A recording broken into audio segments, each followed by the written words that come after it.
व सबस्क्राईब करा आणि बेल आयकॉनला क्लिक करा। करवीर येथे नवीन फौजदारी कायदे जनजागृती माहितीपर चर्चा सत्र मेळावा संपन्न।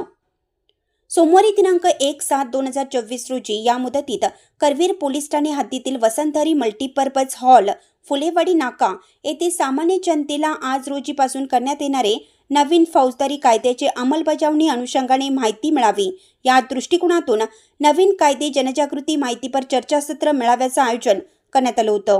यावेळी माननीय अपर पोलीस अधीक्षक श्रीमती जयश्री देसाई मॅडम यांनी नागरिकांना नवीन कायद्यातील बदलाची माहिती देऊन घडणाऱ्या गुन्ह्यांना प्रतिबंधक व उपाययोजना आगामी मोहरम सण शांततेत पार पाडणे सामाजिक सलोखा राखण्याबाबत मार्गदर्शन केलं। यावेळी सर्व नागरिकांना माहितीपत्रक वाटप करण्यात आले। तसेच वाहनावर फलक लावून ऑडिओ क्लिपच्या माध्यमातून जनजागृती करण्यात आली। सदरवेळी प्रतिष्ठित नागरिक, महिला, ज्येष्ठ नागरिक, तरुण मुले, मुस्लिम बांधव, पत्रकार बंधू उपस्थित होते। इंडियाचा आवाज न्यूजसाठी प्रदीप जाधव।